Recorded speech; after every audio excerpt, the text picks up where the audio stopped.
Well, the conclusion of day number one of the 2023 Big East Tournament has arrived, and all three games that we previewed this morning are all over. One upset and two pretty predictable wins here for St. John's and for Villanova, alongside Storm the Pain's Kevin Connelly. Joey Jarzynka on hand with you from the floor at Madison Square Garden to wrap up day number one. Kev, we got a chance to see St. John's. They absolutely obliterated Butler. The score 76-63. Butler made it close a little bit with a 6-0 run, but St. John's was just too powerful, led by Joel Soriano. Yeah, it was one of the most complete performances for St. John's this season. However, you did have that 4 to 8 minute stretch like you do every game where the Red Storm really seemed to struggle. Now, in this case, maybe it was them taking their foot off the gas after they went up 21 early in the second half, and Butler cut it down to 10, and then under 4 minutes ago, they got it down to 9. But Joel Soriano, Dylan Adaiwusu got it back up to 15, and then the Red Storm were cruising from there. Yeah, I mean, you get a chance to see what they've done, and also Posh Alexander looked pretty well. He looked pretty good, too. Yeah, he looked great, especially in that first half. He finished with 13 points. He had 10 at halftime. He was 3 of 7 from 3, and you look at him over his past 3 games, 7 of 15 from distance, and one of those misses was a three-quarter court heave right before halftime. So really, he's 7 of 14 on three-pointers. Kevin, look at the rebound numbers. 53 to 28, a plus 25 rebound margin. And keep in mind, too, we spoke about how Butler may not have Manny Bates. They officially ruled him out due to academic issues. But again, it just comes to show that those two guys in Omar Stanley and Joel Soriano that we said in the open this morning, those two really came through. And also we had a David Jones sighting too. I think he had 12 or something. Yeah, David Jones played really well, and you have to clump him in with those rebounders for St. John's because he can really do it all. You don't think of him as a rebounder, but he certainly can mix it up down low. But Joel Soriano, 24th double-double of the season. Omar Stanley has continued to play well as of late. He was a plus 16 as a rating today. So for St. John's, they're going to need that dominance down low to continue against Marquette. Can they do it? We'll see. But you got to be happy if you're a St. John's fan after what you saw on Wednesday night. Simos Lukosius had a game-high 23 points for Butler, and that's pretty much all she wrote there for Thad Matta and the Butler Bulldogs this season. So 76-63, St. John's plays Marquette tomorrow, and of course, Kevin and myself, we will have a special guest tomorrow right here from Madison Square Garden to preview the first contest of day number 2 here from MSG. Now we look at the second game, Kev. Seton Hall and DePaul. What a crazy ending, 66-65. DePaul came out on top, and it was all from Nick Ongenda and also Javen Johnson too. But let's start with Nick Ongenda first. What a job he did. I mean, it was incredible. In our preview, Joe, I said I did predict Seton Hall to win, but I said it's going to be a lot closer than people think. And that game epitomized what this month, with this building, with this tournament all mean. Yeah, really crazy stuff. And the best part too for DePaul, Kev, is that they came into this contest, they lost 12 straight. And when we spoke with Tony Stubblefield, and he spoke in the press conference, he said that all of these guys came together, and Nick Ongenda too, when he missed nearly 20 games or something along those lines, the team rallied around him, and he never saw a single minute before tonight against Seton Hall in those two contests, and it just showed too that he was the X factor. Well, he certainly was that X factor, and before today they had lost, you mentioned 12 in a row, and January 18th was their last win at home against Xavier. Really stunning win. I mean, thinking like a team like DePaul was able to beat Xavier. Now they get another crack at the Musketeers on Thursday night. But yeah, you talk about, I mean, it wasn't really controversy surrounding the game. It was an overturned call on what was called the goaltending. But I thought the officiating crew did an outstanding job, because the only way they can look at that play is if they call goaltending. Right. The only way they can review it is if they call goaltending on the floor. And that's what they did. And the only question was, it was absolutely a clean block, but would they keep the ruling on the floor because the hand of Ongenda hit the rim?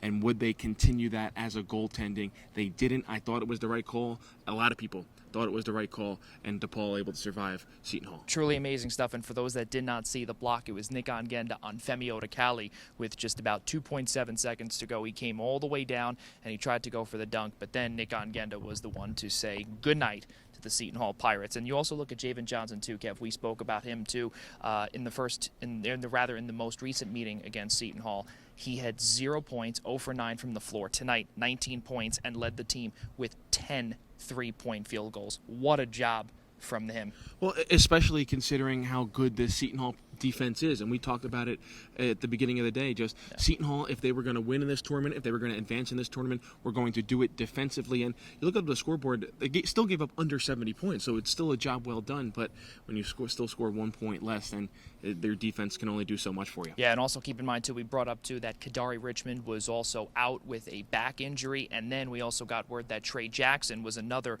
miss for head coach Shaheen Holloway, too. He was out with an ankle injury. We look now to the last game of the night, Villanova and Georgetown. And Kevin, when you have a high like that, the way that the Seton Hall DePaul game ended, and the low that Villanova and Georgetown played right here on this floor, 80-48, it was not close.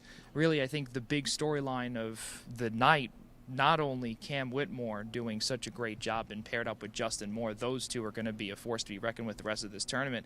But then you look on the other side of it and say, is this the last time we've seen Patrick Ewing as the Georgetown head coach? Well, I guess that was ultimately my prediction in our first video of the day. Was I thought this was going to be the last game Patrick Ewing would lead the Hoyas, and I still believe that. I know he was asked in the post-game press conference about his future, and he said, "Hey, that's not really up to me. I'd happy to be back if Georgetown would let me." And who wouldn't say that? But it really comes down to the athletic director and the board of directors over there in Washington D.C. to make the decision on Patrick Ewing's future. Ultimately, I think Georgetown in a couple of days to a couple of weeks' time will be in the market for a new men's basketball head coach.